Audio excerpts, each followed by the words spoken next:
ଏଇଟା ହେଲା ମହାକାଳଙ୍କର ଇଏ ନା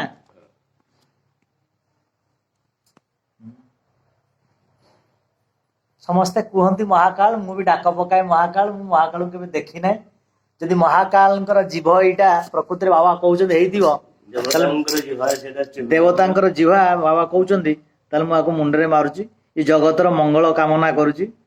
ଏ ଜଗତର ସମସ୍ତଙ୍କର ମଙ୍ଗଳ ହଉ ଭଗବାନ ସମସ୍ତଙ୍କୁ ଭଲରେ ରଖନ୍ତୁ ଆଉ ମୁଁ ଜାଣିଛି ଯଦି ମହାକାଳଙ୍କର ଜୀବ ଏଇଟା ଜିହ୍ବା ନିଶ୍ଚିନ୍ତ ହେଇଥିବ ଆଉ ଆପଣ ବାବା ମାନୁଛନ୍ତି ମୁଁ ବି ମାନୁଛି ଆଉ ନିଶ୍ଚିନ୍ତ ଭଗବାନ ସମସ୍ତ ସଂସାରର ମଙ୍ଗଳ କରିବେ କାହିଁକି ନା ବର୍ତ୍ତମାନ କଳିଯୁଗରେ ଆଜ୍ଞା କଳିର ତ ଜୟ ଆଉ ଚମୁଣ୍ଡାର ଅର୍ଥ ହଉଛି ଜିହ୍ବା ବୋଇଲେ କଣ ନା ଜିହ୍ୱାକୁ ଆୟତ କରେ ଜିହ୍ୱାଟାକୁ ଧଇଲେ ଯାହା ଏ ଅଗ୍ନିର ଜିହ୍ବା ଏଇଟା ହଉଛି ଅଗ୍ନିର ଜିହ୍ବା ବାବା କହିବା କଥା ଜଗତର ଗୁରୁ ଯିଏ ତାଙ୍କ ଜିହ୍ବା 25ଟା ପ୍ରକୃତି ବିଷୟରେ ଟିକେ କହିବେ 5 ମନ ବୁଝିପାରିଲି 25 ପ୍ରକୃତି ନା କେବେ ବସିବା କଥା ହବା ବସି କଥା ହବା କେବେ ମୁଁ ଯିବି ଯେତେବେଳେ ପହଞ୍ଚିବ 25 ପ୍ରକୃତି କିଏ କାହିଁକି ସବୁ ପାଞ୍ଚ ଭାଗରେ ଆମେ ଲୋକଙ୍କ ପାଖରେ ପହଞ୍ଚେଇବା ଏଇ ପ୍ରକୃତି ବିଷୟରେ ଖାଲି ମୁଁ ଜଗନ୍ନାଥଙ୍କୁ ମାନେ ଜଗନ୍ନାଥ ହଉଛି ମୋର ଗୁରୁ ମୁଁ ଗୁରୁ ବୋଲି କାହା ମାନେ ମୁଁ ଆପଣଙ୍କ ପାଦ ଧୂଳି କେବେ ନେଇନି ଆପଣ ହାତ ଟେକିଦେଇ ସବୁବେଳେ କାହିଁକିନା ମୁଁ ଜଗନ୍ନାଥଙ୍କୁ ମାନେ ନା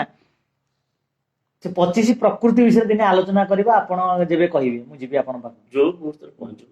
କଥା 5 ମନ 25 ପ୍ରକୃତି ଇଏ 25ଟା ଭିଡିଓ ମଧ୍ୟ ହଉ ପଛକ ଆମେ 25 ପ୍ରକୃତି ବିଷୟରେ ଟିକେ ଆଲୋଚନା କରିବା ହଁ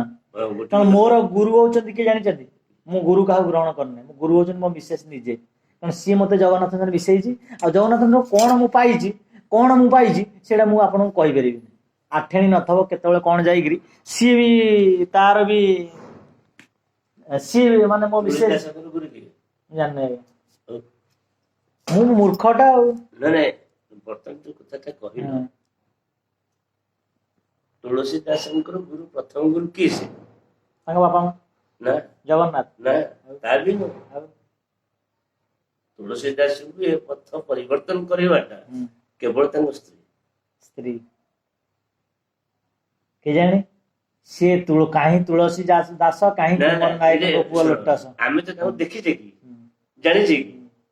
ସେ ମାର୍ଗଟା ପାଇଗଲେ ନାଇଁ ଆମେ ତ ବାଳ ତଳ କେବଳ ହଉଛି ମାର୍ଗ ପାଇଁକା ମାର୍ଗ ମାନେ କଣ ମାର୍ଗ ମାନେ ଆମେ ଏଇ ବିଷୟରେ ତର୍ଜମା କରିବା ପ୍ରଭୁ ଆମକୁ କାହିଁକି ଆସିଲା ଆମେ ଖାଲି ଜାଣିଛେ ପ୍ରଭୁ ରାମ ରାମ ହେଇ ଆମେ ଆସିଲା ପରେ ଆମେ ଆମ ଖେଳ କଲୁ କିନ୍ତୁ ପ୍ରଭୁ ଏଠି ଛାଡିଛି କଣ ପାଇଁ ସେ ନାଇଁ ଆଜ୍ଞା 5 ମନ ଆଉ 25 ପ୍ରକୃତି ଦେଇକି ଛାଡିଛି ସେଇଟା ଗୋଟିଏ କଥାରେ ଏ ହାତଟା ଗୋଟିଏ ଏ ହାତଟା ହଉଛି 5ଟା 1ରୁ ବାହାରିଲା ଏ 5ଟା ପ୍ରକୃତି ଏ 5 ଭାଗରେ କରାଗଲା ଏ 25 ପ୍ରକୃତି ହେଇଗଲା ଏ 25 ସୃଷ୍ଟିକି ତିଆରି କଲେ ଶରୀରଟାକୁ ତିଆରି କଲା ଆଜ୍ଞା ନାଇଁ ସେଇ ଯୋଉ 5 ମନ 25 ପ୍ରକୃତି ଆମେ ବସିଲା ବେଳେ ଆମେ ଡିସ୍କସନ କରିବା ଆଉ ଆପଣ ଯାହା ତାକୁ ହିଣ୍ଟସ ଟିକେ ଦେଲେ ଆମେ ବହୁତ ଖୁସି ହେଲୁ ଆଉ ମା ଟିକେ ଚା ଆଣୁଛି ଆଉ ସେ ଟି ପର ତ ଗଦା ହେଇଥିବ ଆମର 3 ଜଣ ଲୋକ ଆଜ୍ଞା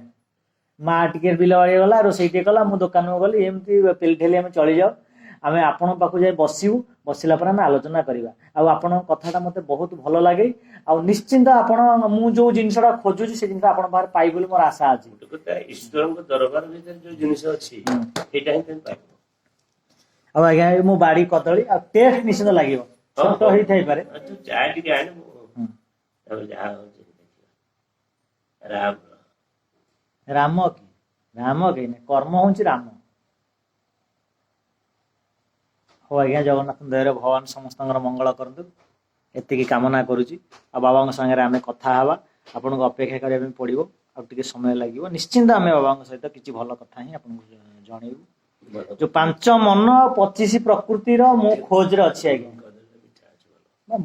ମିଠା ଅଛି ମାନେ ସବୁ ଖାଇବେ ଆପଣ ଖାଇସାରିଲେ ଯାହା ହବ ମୁଁ ଆଜ୍ଞା କଦଳୀ ସକାଳୁ ଫେଣା କଦଳୀ ଖାଇଥିଲି ଏଇଟା ଥଣ୍ଡା ବିଟ ଲୁଣ ଟିକେ ଦେବି